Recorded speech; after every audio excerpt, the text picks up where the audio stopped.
with regard to the new ways to bus routes. Understanding that the decision's been made that we're going to look at a spring start to the new ways to bus, which is a little bit longer than I had anticipated from the start state of the Trillium line. I really have two questions that surround that. The first one is, we have a number of Carleton University students out in the Barrhaven area. How are they going to get to Limebank Station effectively in order to take advantage of that line? Mr. Chair, the opening of line 2 and the bus route changes that go along with it on day one will help in a number of ways. One of the ways is that from Barrhaven, Route 74 and 99 will connect to Limebank Station. So a large part of Barrhaven will have a one bus connection to Limebank Station. Another way is that what many people from Barrhaven did before the northern part of line 2 closed in 2020 for construction, is they would ride to Tunney's Pasture, go one stop on the train to Bayview Station, and make a very quick trip south from Bayview to Carleton Station. So they'll have both of those improved opportunities when O-Train line 2 opens, and then they'll have additional opportunities from more parts of Barrhaven with routes like the new Route 110 and the new Route 70 connecting over to Limebank Station.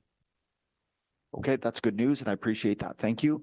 And the other piece to the new ways to move that certainly we're anticipating greatly is the 275 and the implementation of that, because at present we have a 75 route that routinely is extremely crowded coming through Half Moon Bay.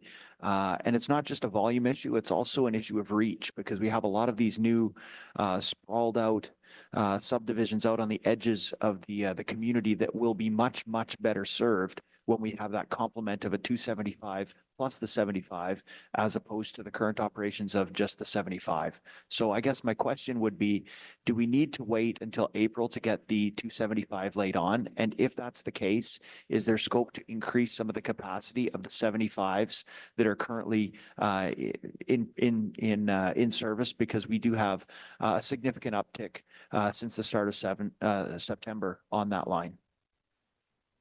Mr. Chair, yes, we really do need to wait till April to start the new bus routes, not just Route 275, but the other new routes across the system, because of the complexity and the size of the change. Between now and then, though, we absolutely have the ability to add capacity where it's needed, whether that means assigning a larger bus to a trip or sending an extra trip to carry more people. So I know that Councillor Hill's been engaged with some of my colleagues already on the details, and other councillors across the city have also given us reports, and we're following up on all of those, and whether there's plus watching all the data that we receive through all other sources, where there's a continued indication that there's more customers traveling, we'll make the arrangements to add capacity. It might be that day to day, some of those things are one-day issues, which would need a different kind of solution than just adding more trips. I'm optimistic from what I've seen, though. It seems as though there's been a significant spike in ridership, at least from out in Barrhaven since September. Is that aligned with what our predictions were, or has it surpassed our expectations for transit ridership?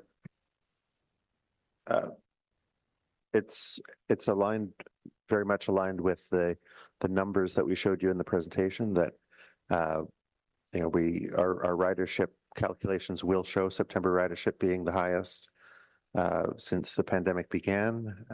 You saw what their indicators are about past sales. It's indicating to us that adult customers who've been working at home are returning to on-site work more. And they have their own distinct travel patterns, different from the larger group of customers we have right now who are traveling to school and for other purposes. So as you saw across the system, 12% more people using park and ride lots. That's a big increase. And some of those are from Fallowfield, some from Greenboro, some from Place d'Orléans and other park and ride lots across the city. So we'll see whether the patterns are consistent across the whole city or if they're geographically different. But at a system level, we're carrying a lot more customers than we did. How it compares to the budget, that's a separate discussion that the GM talked about and that we're still working on.